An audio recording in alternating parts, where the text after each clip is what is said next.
Peter, now I want to ask you something because we worked together last week and things were going very poorly for the Canadiens. Yes. The last time I think we worked was the post game for the Boston Bruins and Montreal Canadiens. It was either that or the Dallas Stars game. I can't remember.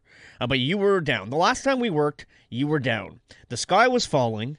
Everything was awful. And the Canadiens were now going to be in the mix for the lottery rather than for a playoff spot.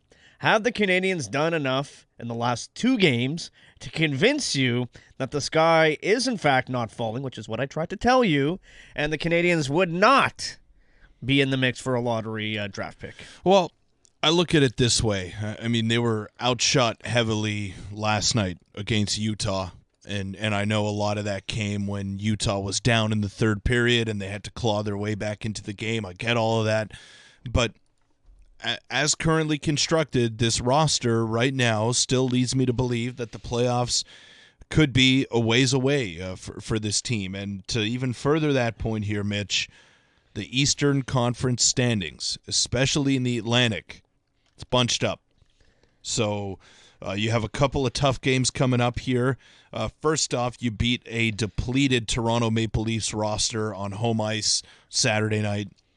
And then a team that's kind of going through some of the growing pains that you're going through in Utah last night. So I still need to see a little bit more. I think they've sort of steadied the ship in a way, but it's still not out of the question for me that they'll be in the mix for a lottery spot. And lottery spot could mean anywhere from just missing out on the playoffs to being one of the worst teams in the National Hockey League. You can only jump up so many spots, right? Yeah, so lottery, it sounds bad when you say it, but you could be the 9th seed in the Eastern Conference. The way you were talking when we last spoke, it was as if the Canadiens were going to be down there with the dregs of the whole league. No, that's not what I said. That's how it felt and sounded. But that's not what I said. Lottery means you can win the first overall selection. You can. You can only jump up. What is the exact number of spots? I'm going to check this out here because you can only jump a certain amount. You can't go from being 1 point out of the playoffs to winning the first overall pick. Well, the Islanders did it last year. No, they weren't 1 point but they weren't too far out from the playoffs. I believe it's 8 spots. Let me see. But my whole point is that, yeah, with the roster right now, look what they needed to beat Utah last night. They needed a 3-point night out of Nick Suzuki, which is not out of the realm of possibility happening on multiple occasions, but that's what you needed. And you got some help along the way. Like Zach Bolduc hadn't produced in a hot minute, and then he comes out and has a 3-point night yesterday. So, look, I want to be... Last year, by the way, yes, it was the Islanders were in 10th. The most you can jump up is 10 spots. And the likelihood of doing that is 3.5%.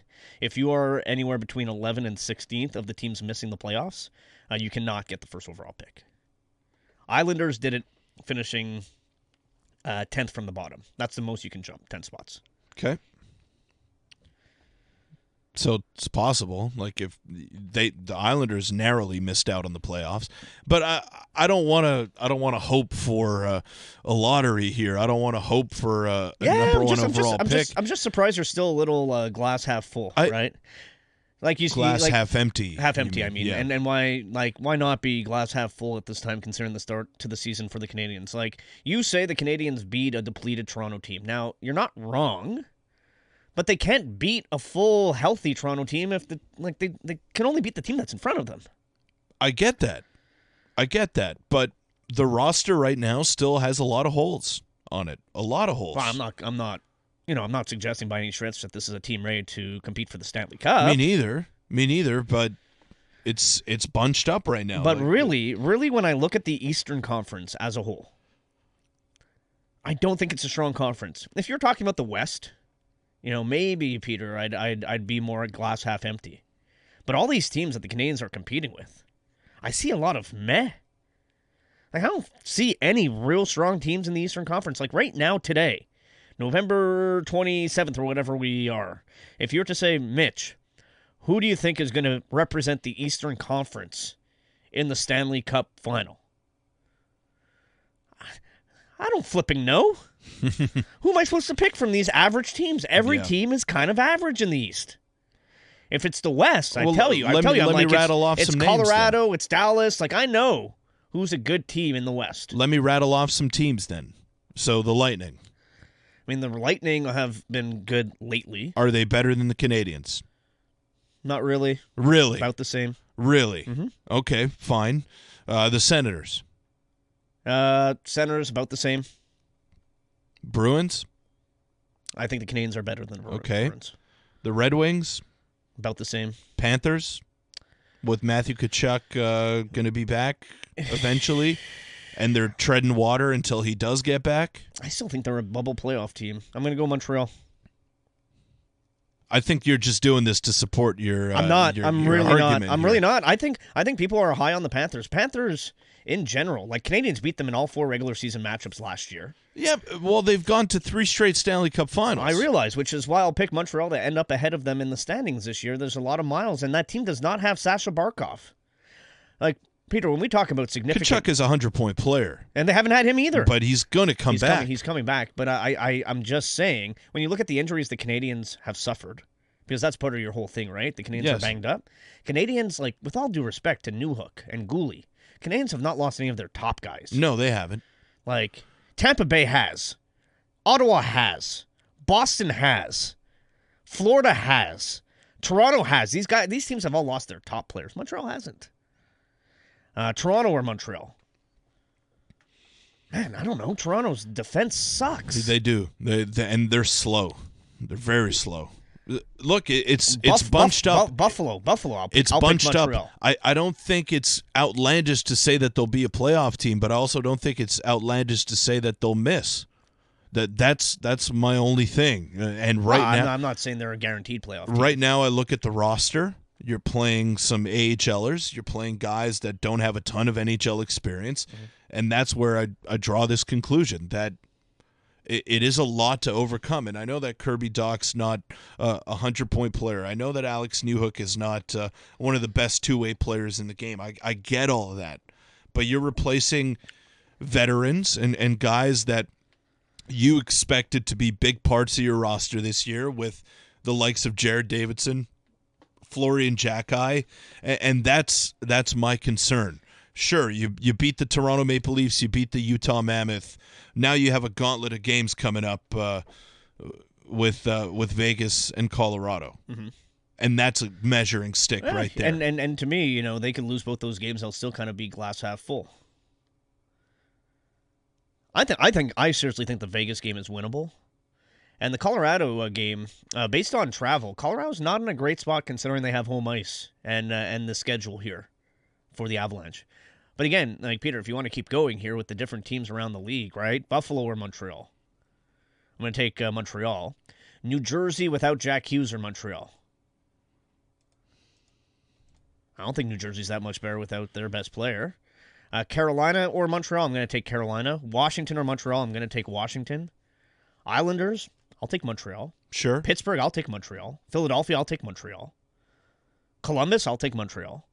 The New York Rangers, I keep waiting for them to turn it around. They've won 2 in a row, but I'm going to lean Montreal. Just when you put into perspective, right, the teams in the Eastern Conference, I don't feel like Montreal's in a bad spot whatsoever. Record of 12-17-3. In fact, if you look at it really, Canadians have only played 22 games, which is less than everybody else in the conference. Mm-hmm. Got some games in hand coming, too, including the fact that they've played 3 less games than Boston, who are only a point ahead of them.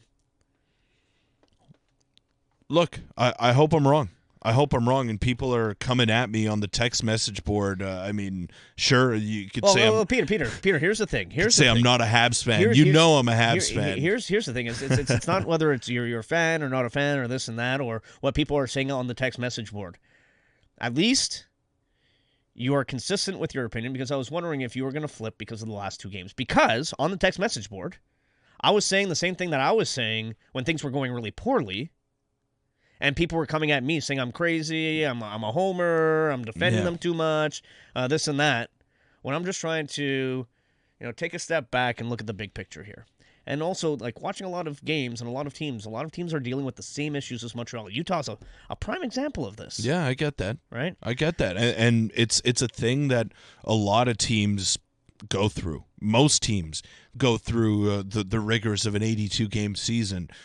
But it's a young, inexperienced roster for the most part, and that's why I think having to rely on guys. I mean, Adam Engstrom was playing his first game yesterday in place of Arbor Xhekaj. Like, they're searching for answers up and down that lineup. They are. So that's why I'm still kind of bearish on this whole thing here. I got to see more. I ought to see more. 2-game sample size is not going to erase what I saw for the 2 weeks prior to that, where the team was struggling and couldn't generate offense, and the top line wasn't clicking.